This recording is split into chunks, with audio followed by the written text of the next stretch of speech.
en cette série de films particulière s'appelait l'American Film Theater. En 1990, Lee Remick était censé mourir. Les médecins ont dit que son cancer était trop avancé, mais elle n'était pas prête à abandonner. Elle a accepté un dernier rôle en Russie, travaillant aux côtés du mystérieux Maximilian Schell.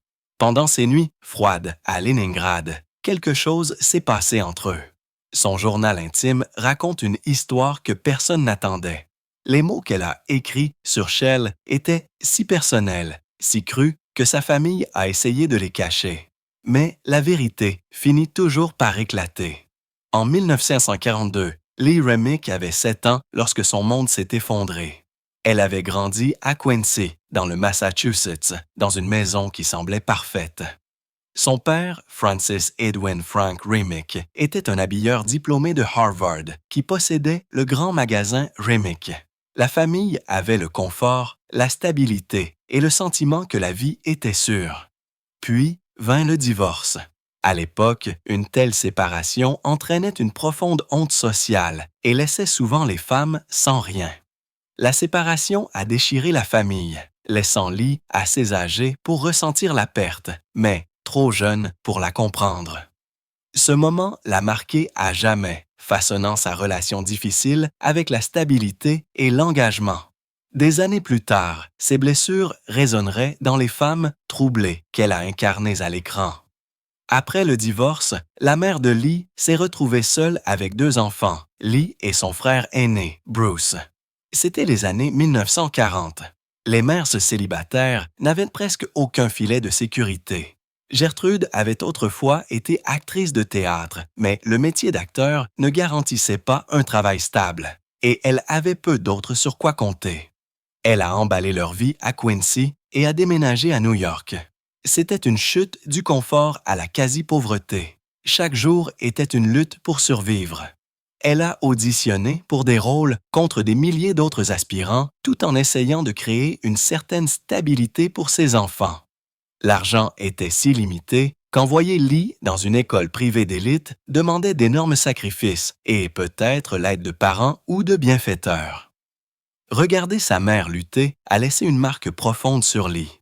Elle a appris à être farouchement indépendante, mais a également développé une peur de l'insécurité financière qui la pousserait à travailler sans relâche dans sa carrière. À Manhattan, Lee a fréquenté les cours de Miss Witt, l'une des écoles de filles les plus exclusives de la ville. C'était le début des années 1940 et ses camarades de classe étaient les filles de riches industriels, de politiciens et de personnalités mondaines. Elle parlait nonchalamment des étés dans les Hamptons et des vacances en Europe. La réalité de Lee était très différente. Elle vivait avec l'inquiétude constante de manquer d'argent. L'adresse de l'école, 45 East 75th Street, la situait en plein cœur de la richesse, près de la célèbre Frick Collection. Mais pour Lee, c'était un monde qu'elle pouvait voir mais jamais vraiment rejoindre. Elle bénéficiait probablement d'une réduction de frais de scolarité ou d'une bourse, ce qui ne faisait que souligner son statut d'étrangère. Ce sentiment d'être prise entre 2 mondes lui donnerait plus tard une profondeur rare lorsqu'elle jouerait des personnages piégés entre les classes sociales. À cette époque, Lee s'entraînait au ballet à la Swabota School of Dance sous la direction de Maria Swabota, une ancienne membre du ballet Bolshoi.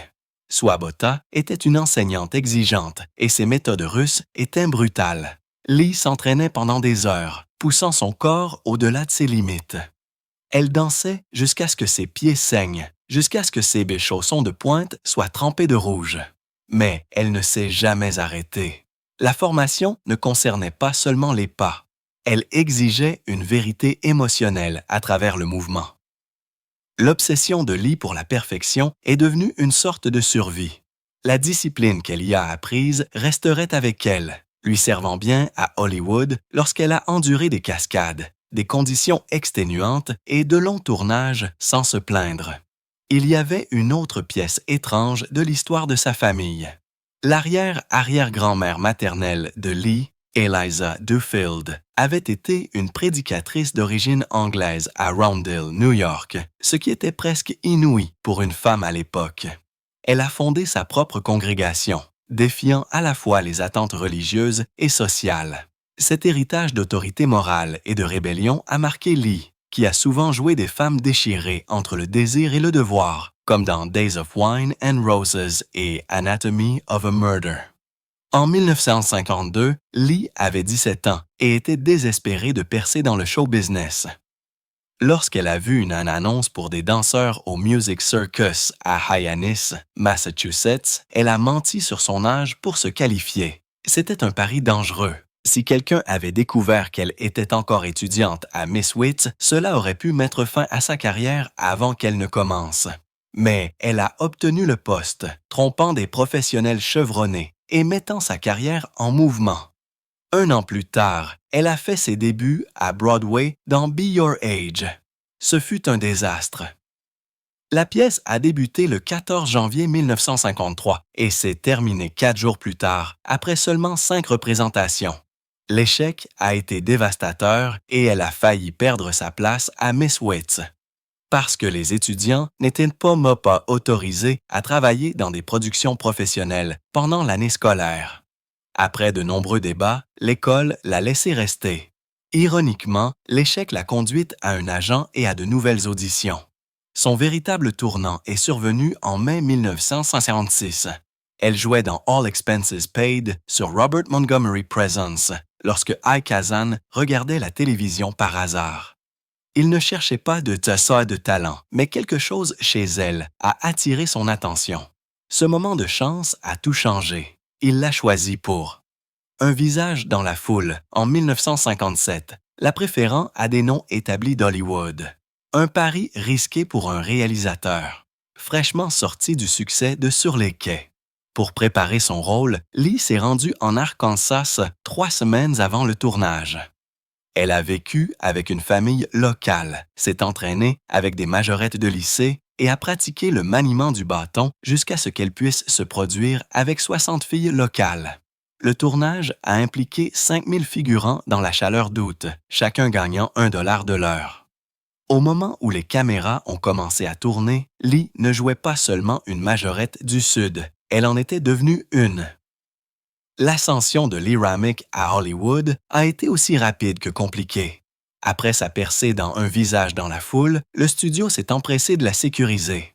20th Century Fox lui a offert un contrat de 7 ans qui semblait généreux sur le papier, environ 17 $100 pour chaque période de tournage de 10 semaines, ce qui représenterait près de 180 000 $ aujourd'hui. Mais le contrat était assorti de lourdes restrictions. Elle ne pouvait faire qu'un seul film par an pour Fox, et ils étaient les seuls à décider des rôles qu'elle jouerait. Le plus souvent, elle était poussée dans des rôles de belle du Sud stéréotypés, qui mettaient en valeur ses cheveux blonds et ses yeux bleus, mais ne faisaient pas ça grand-chose pour son registre d'actrice. Des réalisateurs importants, comme Billy Wilder et John Huston, avaient voulu l'engager, mais la clause d'exclusivité de Fox a fermé la porte à ses opportunités. Avec le temps, elle a commencé à se sentir piégée. La même année, le 3 août 1957, elle a pris une décision personnelle qui ajouterait à ce sentiment d'enfermement. À seulement 21 ans, elle a épousé le réalisateur de télévision William Arthur Colleran. Il avait des crédits sur Your Hit Parade, The Dean Martin Show et The Judy Garland Show. Cela semblait romantique, mais des amis ont plus tard qualifié cela de mauvais choix. Il était contrôlant, elle était ambitieuse, et leurs mondes se sont heurtés. Ils ont eu 2 enfants, Catherine en janvier 1959 et Matthew en juin 1961.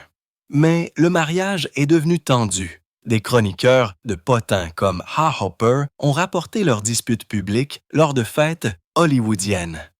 En 1965, Rack disait à ses amis qu'elle avait l'impression de vivre dans 2 prisons, son contrat avec Fox et son mariage.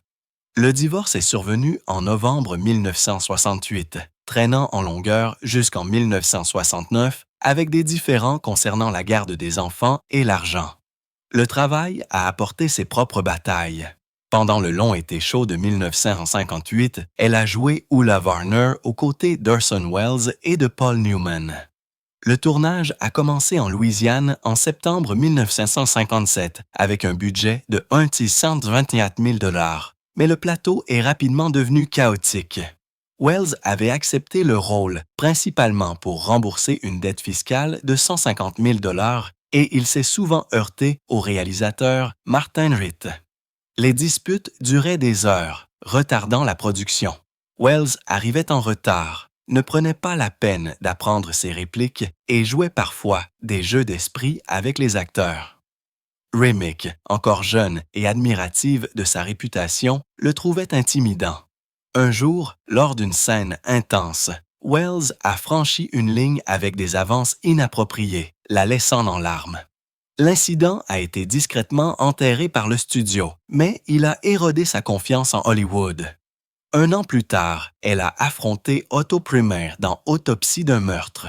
Il était célèbre pour son tempérament, pour avoir crié sur les acteurs, pour avoir démoli même des artistes chevronnés. Lana Turner avait été choisie en premier, mais est partie après une dispute concernant les costumes. Columbia Pictures craignait de ne pas trouver quelqu'un pour travailler avec Premier. Remick a accepté le rôle et à la surprise générale, elle a été la seule actrice à ne pas craquer sous sa fureur. Elle a appris chaque réplique, les siennes et celles de tous les autres, afin d'être toujours prête. Lorsque Premier s'emportait à propos de l'éclairage ou du maquillage, elle le regardait calmement et lui répondait avec mesure. Avec le temps, il l'a respectée pour cela. James Stewart a même plaisanté en disant qu'elle avait civilisé Otto. Ce film lui a également offert l'un de ses moments les plus célèbres. Dans une scène de tribunal, son personnage, Laura Manon, a lentement retiré ses lunettes et a secoué ses cheveux lâches alors qu'elle était à la barre des témoins. Le moment était à la fois vulnérable et suggestif, et les critiques l'ont qualifié d'électrique. Certains bureaux de censure ont essayé de le couper. La performance a laissé le public dans l'incertitude. Était-elle une véritable victime ou manipulait-elle le jury? Elle a déclaré qu'elle s'était inspirée de la douceur de Marilyn Monroe et de la confiance de Lauren Beale pour créer cet équilibre. Son rôle dans Autopsie d'un meurtre est né d'une dispute de garde-robe avec Lana Turner, mais il l'a transformée en une star. Elle n'avait que 24 ans, et bien que le film soit en noir et blanc, les critiques ont juré que ses cheveux roux, ses yeux bleus et sa peau pâle semblaient briller à l'écran. Les studios ont adoré cela et ont commencé à lui confier des rôles qui s'appuyaient sur sa sensualité, ce qui l'a frustrée avec le temps. Dans Le Fleuve sauvage, en 1960, elle a travaillé avec Montgomery Clift, qui avait été gravement blessé dans un accident de voiture des années plus tôt. Elle l'a décrit comme un oiseau blessé et a admis qu'elle voulait prendre soin de lui. Ce n'était pas une simple attraction. Elle assistait au lent déclin d'un acteur talentueux. L'expérience lui a appris que le grand jeu d'acteur venait souvent de la démonstration d'une véritable fragilité, et cela l'a marquée. Au fil des années 1960, elle est devenue désillusionnée par Hollywood. Elle a dit un jour « Je fais des films pour les adultes. Quand Hollywood recommencera à en faire, je recommencerai à y jouer. » Elle en avait assez des scénarios qui traitaient les femmes comme des décorations. Elle s'est même plainte que 54 millions de personnes regardent les Beverly Hillbillies, alors que le même nombre ne pouvait pas se donner la peine de voter. Pour elle, il ne s'agissait pas seulement d'art. Il s'agissait de ce que l'Amérique valorisait. Elle disait souvent que sa plus vraie performance était dans Le Fleuve sauvage sous la direction d'Elia Kazan. C'est devenu son point de référence personnel. Chaque rôle après cela était mesuré par rapport à celui-ci, ce qui la rendait difficile. Le film a été salué, même sélectionné pour le National Film Registry de la Bibliothèque du Congrès en 2002. Mais ce n'était pas un grand succès au box-office. Cela ne l'intéressait pas. Ce qui comptait, c'est que c'était honnête. Le rôle de Lee Remick dans Le jour du vin et des roses était plus qu'un simple jeu d'acteur. C'était un voyage dans les coins les plus sombres de la faiblesse humaine. Elle et Jack Lemmon ne se sont pas contentés de lire des livres sur les alcooliques. Ils ont assisté à des réunions d'alcooliques anonymes en écoutant de vraies personnes parler de leur bataille. Lemmon est allé plus loin. Il a passé des nuits à la prison de Lincoln Heights à regarder des hommes dans la cellule de dégrisement trembler et crier à travers le delirium tremens. Il a dit plus tard que c'était effrayant, comme regarder des gens piégés dans leur propre enfer privé. Leur recherche était si réelle que Bill Wilson, le cofondateur des AA, est devenu le conseiller technique du film. Des scènes ont été réécrites. Au lieu de personnages se réveillant nonchalamment dans des cellules, ils étaient attachés à de vraies tables de sevrage exactement comme cela se produisait dans la vie. L'immersion a eu des conséquences. Même après la fin du tournage, Lemmon et Remick sont retournés au AA, non pas parce qu'ils étaient alcooliques, mais parce que ce qu'ils avaient vécu à l'écran avait changé leur façon de voir la boisson. Blake Edwards, le réalisateur, a complètement arrêté l'alcool en 1 an. La performance de Lemmon était bruyante, violente et inflexible. Ses dépressions étaient brutes et effrayantes. Ramick était différente. Sa descente était silencieuse, lente et dévastatrice. Elle a commencé comme une femme qui ne buvait pas du tout, refusant poliment lorsqu'on lui offrait de l'alcool. Mais Joe, lui, a tendu un brandy Alexander un soir, et elle a admis que cela la faisait se sentir bien. Ce petit moment est devenu la première étape vers la ruine. À la fin, elle était ivre alors que sa fille était dans l'appartement au moment où un incendie s'est déclaré. Elle a ramassé des inconnus dans les bars et elle a continué à nier qu'elle était alcoolique, même si elle a admis qu'elle ne pouvait pas arrêter de boire. C'était un crève-cœur enveloppé dans le déni et elle a joué chaque note avec précision. Les premiers spectateurs n'ont pas pu le supporter. Lors d'une projection de prévisualisation de Warner Brothers, environ 40 couples sont sortis. Le studio a paniqué, pensant que le film était condamné. Ils ont réalisé plus tard que les publicités avaient fait passer le film pour une comédie légère de Jack Lemmon. Les spectateurs s'étaient présentés en s'attendant à rire, et non à la lente destruction d'une famille. Mais lorsque le marketing a été corrigé et que le film est sorti à l'échelle nationale, les critiques l'ont salué. Le bouche à oreille s'est répandu et il a rapporté 4 millions de dollars de location aux États-Unis et au Canada, sur un total brut de 8,1 millions de dollars. C'était le 14e film le plus rentable de 1962.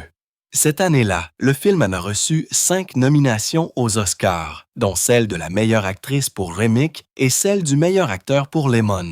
Seule la chanson a gagné. Remick a perdu face à Anne Braftoft pour Le miracle d'Anne Sullivan. C'était sa première et dernière nomination aux Oscars. Les critiques ont qualifié son travail de brillant et de maîtrisé, mais cela n'a pas changé le fait que sa seule chance de remporter l'Oscar était passée. 2 ans plus tard, elle a fait ses débuts à Broadway dans Anyone Can Whistle de Stephen Sondheim.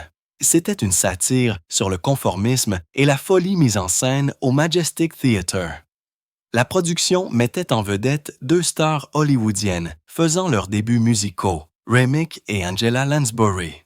Mais elle était vouée à l'échec. Les investisseurs ont trouvé cela trop étrange. Après 12 avant-premières, elle a débuté le 4 avril 1964 et s'est terminée 9 représentations plus tard. Malgré l'échec, le chant de Ramick a été salué et la partition est devenue un classique de Sondheim.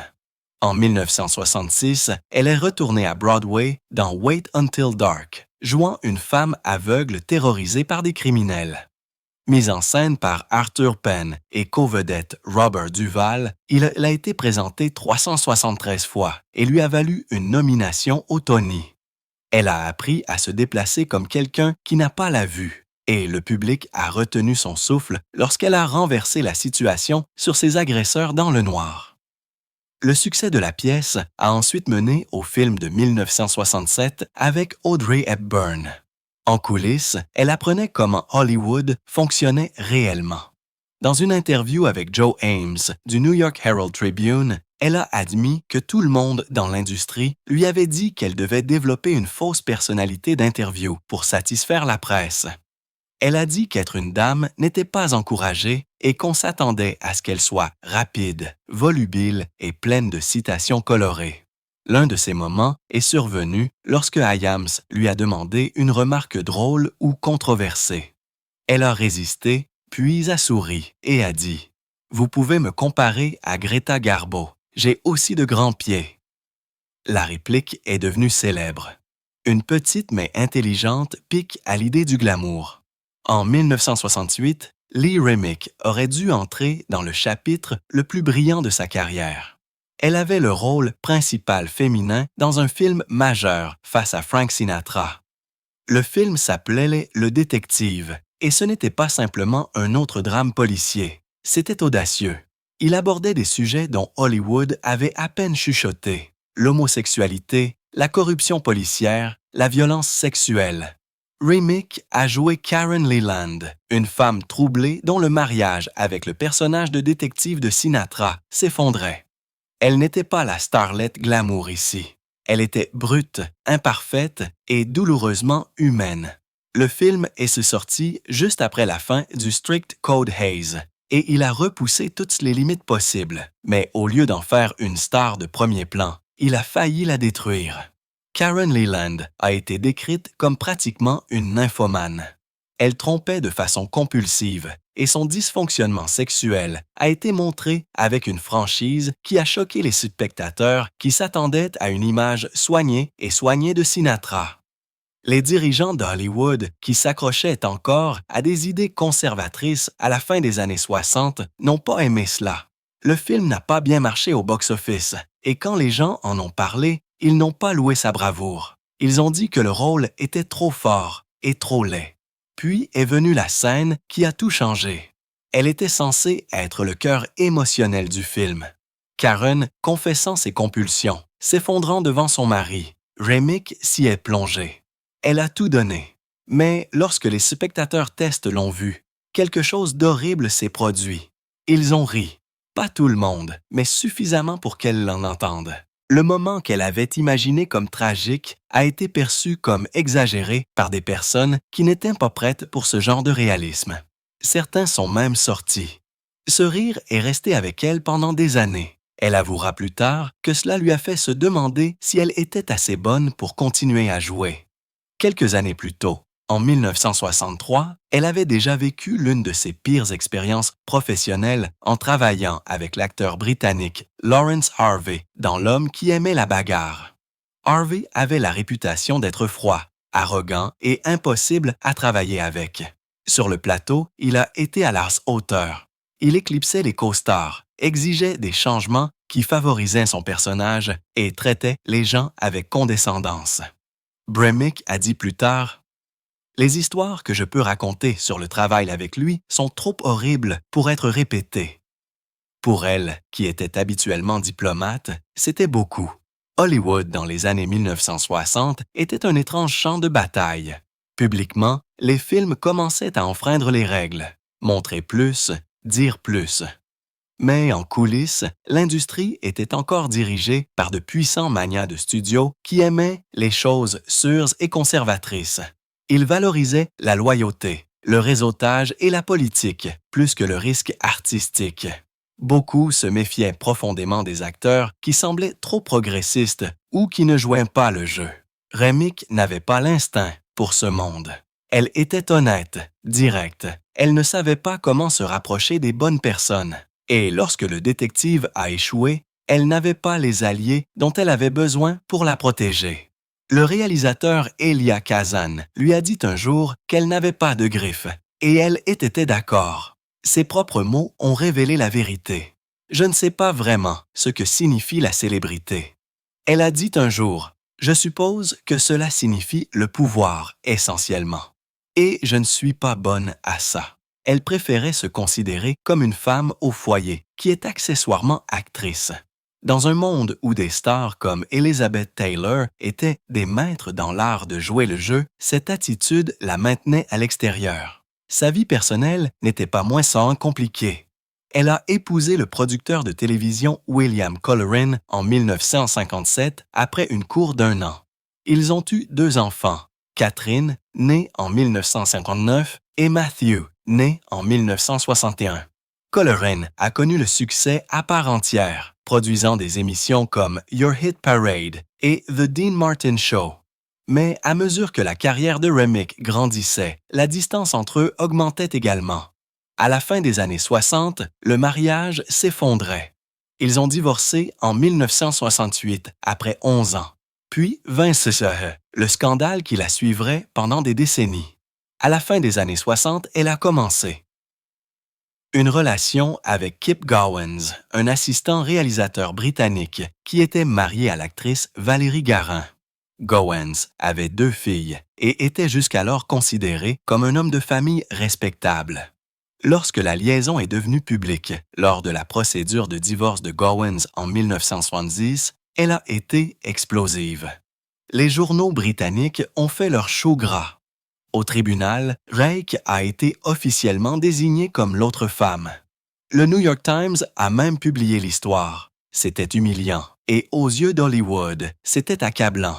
Seulement 6 mois après le divorce, Rake et Gowans se sont mariés lors d'une petite cérémonie secrète en décembre 1970. La réaction a été immédiate. Les gens ont murmuré qu'elle aurait dû attendre 1 an. Les 6 studios ont commencé à se retirer, craignant que son image ne nuise aux ventes de billets. Alors, elle a fait un choix. Elle a quitté Hollywood. Elle et Gowans ont déménagé en Angleterre et ont acheté une maison à St. John's Wood, à Londres. Le déménagement a choqué tout le monde. Elle renonçait à un contrat avec 20th Century Fox et refusait des rôles importants. Certains pensaient qu'elle fuyait le jugement. D'autres croyaient que c'était de l'amour pur. En Angleterre, elle a travaillé régulièrement à la télévision et au cinéma, remportant des prix pour des rôles comme Jenny, Lady Randolph Churchill. En 1974, Gowans produisait souvent ses projets, mais même avec le succès, l'ombre du scandale n'a jamais complètement disparu. En 1989, Lee Remick était en France pour le tournage d'un téléfilm lorsque sa vie a basculé en un seul instant. Elle se sentait fatiguée depuis 6 semaines, certaine que ce n'était que la fin de la grippe. Elle était de retour chez elle, à Cape Cod, planifiant le mariage de sa fille lorsque les médecins lui ont dit la vérité. Ce n'était pas la grippe, c'était un cancer du rein, et il s'était déjà propagé à ses poumons. La chirurgie n'était plus possible, la maladie avait progressé trop loin, trop vite. Elle a décrit plus tard ce moment avec des mots simples et obsédants. C'est arrivé comme un coup de foudre, a-t-elle dit. Son mari était à Hollywood. Elle était seule, jonglant avec les préparatifs du mariage et une fatigue qu'elle ne comprenait pas. La joie de cette époque a été instantanément remplacée par la peur. Il n'y avait pas de temps à perdre. Elle retourne à Los Angeles et a sollicité l'un des meilleurs oncologues qu'elle connaissait. Elle n'a pas paniqué. Elle ne s'est pas effondrée. « Tu te bats », s'est-elle dit. Au National Institutes of Health du Maryland, elle a commencé une nouvelle forme intense d'immunothérapie, un traitement destiné à suralimenter ses globules blancs et à les forcer à attaquer le cancer. C'était à la pointe de la technologie pour 1990. Encore expérimental et c'était épuisant. Une semaine de thérapie, 10 jours pour récupérer, puis une autre semaine. Elle a admis que c'était douloureux. D'autres ont qualifié cela de drastique, mais cela a fonctionné. Au printemps 1990, elle était suffisamment bien pour reprendre le jeu d'acteur. Elle s'est rendue en Union soviétique pour filmer la jeune Catherine aux côtés de Vanessa Redgrave, Maximilian Schell et Christopher Plummer. Elle a joué une mère manipulatrice dans une vaste épopée historique, tournant à Leningrad tout en se remettant de sa lutte contre le cancer. Son retour a été bref mais puissant. En 1990, elle est montée sur scène à Beverly Hills pour la pièce de longue date Love Letters avec Tom Skerritt. Le spectacle était simple, juste 2 acteurs lisant des lettres à travers des décennies d'amour et de perte, mais cela a profondément résonné avec elle. Ce serait sa dernière performance sur cette scène. En avril 1991, elle est apparue sur Hollywood Boulevard pour recevoir son étoile sur le Walk of Fame. Elle était frêle, presque méconnaissable, mais ses yeux se sont illuminés lorsqu'elle a vu son vieil ami Jack Lemmon. Elle eut ça dans le nez et lui a dit « Tu ne m'as jamais laissé tomber, Jack ». Une semaine plus tard, Elle a assisté à une cérémonie de la Winston Churchill Society à bord du Queen Mary où Gregory Peck lui a remis un prix. Elles étaient pâles et lasses, mais gracieuses. En regardant un extrait de son rôle de Lady Randolph Churchill en 1974, elle a dit tranquillement « J'étais belle alors ». Le 2 juillet 1991 à 10h15, Lee Remick est décédée à son domicile de Brentwood. Elle avait 55 ans. Sa mère, son mari, ses enfants et ses beaux-enfants étaient présents. Au cours de ces derniers mois, elle avait arrêté les traitements agressifs, choisissant plutôt de rester confortablement à la maison. À ses funérailles, Jack Lemmon et Gregory Peck ont pris la parole et ses enfants ont chanté « Anyone Can Whistle », une chanson qu'elle avait autrefois interprétée à Broadway. Sa carrière aurait pu prendre d'autres tournures. Elle a une fois refusé le rôle titre dans un film sur Jane Harlow parce qu'elle n'aimait pas le scénario. Elle a été choisie pour remplacer Marilyn Monroe dans Something's Got to Give, mais a perdu le rôle lorsque Dean Martin a refusé de travailler avec quiconque d'autre que Monroe. Pourtant, son héritage ne s'est pas construit sur les rôles qu'elle n'a pas pris. Il s'est construit sur la profondeur et l'honnêteté qu'elle a apportée à ceux qu'elle a joués. 7 nominations aux Emmy, une nomination aux Oscars et le Crystal Award de Women in Film témoignent de son talent. En fin de compte, l'histoire de Lee Remick ne portait pas seulement sur les rôles ou les récompenses. Il s'agissait de grâce sous le feu, de la volonté de travailler lorsque son corps disait « stop » et de la tranquille dignité avec laquelle elle a affronté le dernier chapitre de sa vie.